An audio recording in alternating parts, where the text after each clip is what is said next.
Hello, denizens of the internet.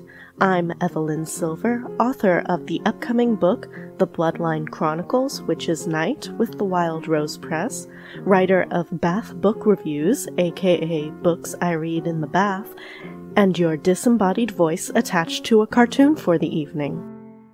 So, I don't want to interact with hatred. I just don't.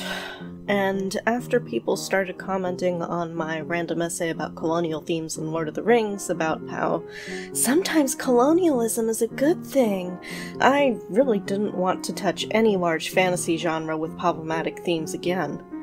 And then The Secrets of Dumbledore was released.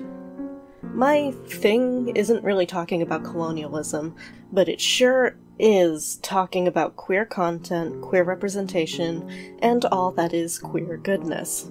Or badness, in this case. Please note that while I know some people don't like it, I prefer the term queer because it's all-encompassing of all various identities in the plus of the LGBT+, and I don't want to leave anyone out. I also self-identify as queer as part of my bisexual identity, so I will be using the term throughout this piece. Growing up, I was absolutely obsessed with Harry Potter to the point that it was probably not healthy. I knew every single detail about the world, every little piece of trivia. I got the same jolt of excitement when somebody said the words Harry Potter in my chest that I would get from brushing hands with my crush in the hallway. I cried tears of joy when I held a book signed by J.K. Rowling, owned by my spouse's family. I dressed up and went to every midnight premiere for the books and the movies. I stood in line in the heat of summer Florida for I think it was 5 to 8 hours to get into the wizarding world of Harry Potter on opening day in Orlando, and still have the commemorative pins.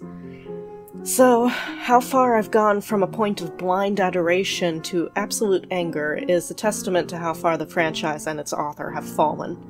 I did a Twitter rant a while ago about goblins in the new video game and how they're an anti-Semitic trope come to life a while back, and I might do a video on that in the future, since I do know a few things about Jewish representation and stereotypes. But for now, I want to focus on Dumbledore, queer representation, and the messy allegories in the Rowling universe. When Rowling first announced that Dumbledore was gay, I thought it was awesome. I bought that there's no reason to bring it up in the books, because why would a headmaster admit to an 11 to 17-year-old student that a character who doesn't even pop up significantly on the page is his ex-boyfriend and/or lover? But with this new adult movie franchise, Fantastic Beasts, it matters that Dumbledore is gay, in more than one way. See, Rowling has this thing about minorities. She wants us to get rights, but on her terms, in nice, gentle ways that don't upset the social order. That's what her upcoming video game is about, with the whole theme of persecuted goblins rebelling, and that's what Ron Weasley's complaints to Hermione trying to liberate house elves from literal slavery are about. Sure, oppressed minorities should have rights, but slowly, gradually, over time. Just giving people rights and freedom they deserve is too much all at once. That's what Dumbledore is about. See, Dumbledore, aside from being a super morally gray and interesting character, is a good gay. He's a good, quiet gay. And the bad gay is Grindelwald, who is a loud gay. I'm not saying this literally. In Fantastic Beasts movie, neither is particularly flamboyant about their sexuality, even if Grindelwald as portrayed by Johnny Depp was a little strange. Now, see, the allegory that defines whether they're good and quiet or bad and loud has to do with them being wizards. Wizards in the wizarding world of Rowling are in the broom closet. They are afraid to be persecuted and killed by muggles because they have been in the past, much like the queer community has been persecuted. It's not a perfect allegory, as wizards do have magical powers that are very alarming if you think about it, while queer people are just, people. But there are enough parallels for the queer community to identify hard with this concept. I should know. And maybe this wasn't intentional, but it's so heavy-handed that I have to believe it was. Even if it wasn't, It's there. Grindelwald suffers from Killmonger syndrome. This is a modern trope where a villain has good points about their side, like wanting to free oppressed people, but proves themselves to be evil by doing something so unequivocally horrible that the audience can't morally root for them. I understand the appeal of a villain who is understandable, but I'm tired of reasonable, righteous positions being presented in fiction by characters who then undermine their whole point by, say, murdering innocents. Our bad guy, who fans have long referred to as Wizard Hitler, is tired of persecution and hiding who he is, so he decides that he doesn't want to anymore. But, so that you know this is a bad thing, they pull a Killmonger and have him kill a baby and decide to enact genocide on Muggles. See, being out of the broom closet is bad, don't you get it?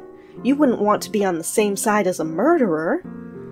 Our good guy is Dumbledore, who, while he went through a who cares about Muggles phase in his youth, realizes he needs to stay in the broom closet for the good of the rest of society. What a good, compliant guy.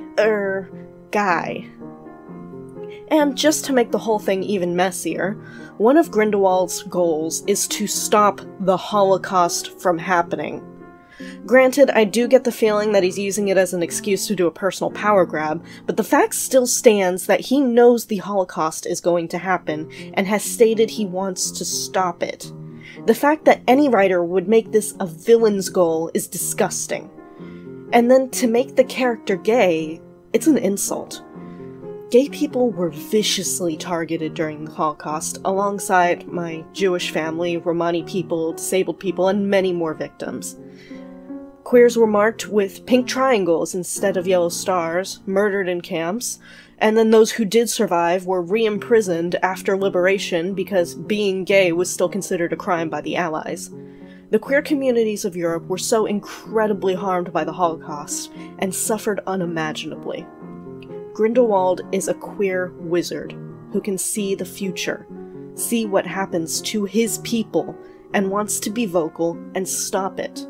He wants to be here and queer and wants us to get used to it. Queer, simply put, is different. It's an identity that goes against the norm. So you could easily make the argument that being a wizard is a way of being queer, allegorically, though in our real world we of course use it to refer to gender, sexual, and romantic minorities. But J.K. Rowling still wants him to be a genocidal murdering villain because coming out of the broom closet upends the social order.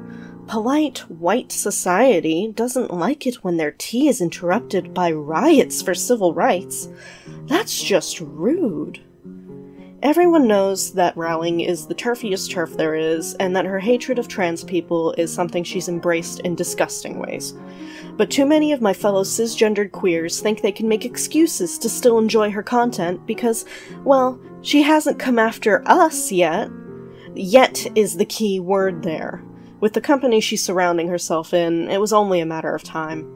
She doesn't vocally hate gays, and has even expressed support for the queer community in the past.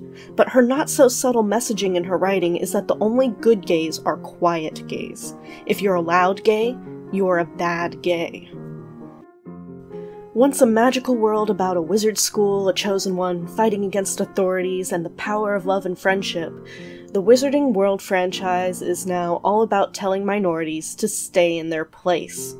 About telling oppressed people that if they rebel, they're the bad guys, and ramming that point home by making those in her world that do rebel into Killmongers. That the only good change is gradual and slow, never sudden and drastic. That we shouldn't want too much better for ourselves, because we should be so accustomed to the closet that we can't imagine our lives would be better without oppression. Her stories are becoming more and more about punishing those who think too progressively about their own personal freedom, and saddling them with as much immoral baggage as possible. I did not watch The Secrets of Dumbledore. I've gone from rabid Harry Potter fan to disinterested anti-fan. For one, I heard it's a terrible movie.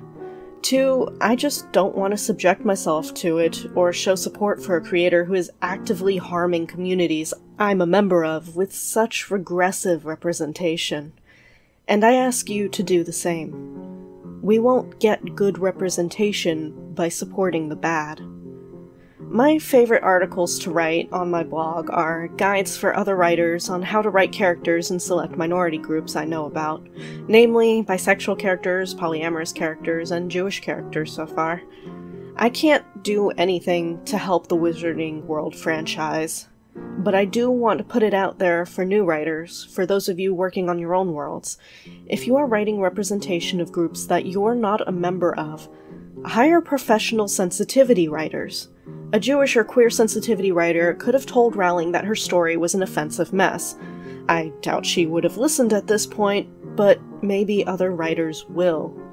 I beg you creators out there, do your best not to cause harm. Listen to communities you want to represent. Readers, support good representation out there and the creators who champion it. We want good things. We want magic and adventure. But the one thing we will not stand is being told to get back in the closet. If you like this video, be sure to like and subscribe to show support for future content. Feel free to leave a comment, but do know that I have a very low tolerance for nonsense and hatred, and if you're going to hate on any minority communities, I have a very low tolerance for you. You can also check out short stories, blog posts, essays, and random poems on my official website, as well as information on my upcoming paranormal queer romance novels. If you have a recommendation for a book you think I should read in the bath, be sure to leave a comment or contact me on my social media. You can find my assorted social media links in the description of this video. Au revoir, and have a fantastic night.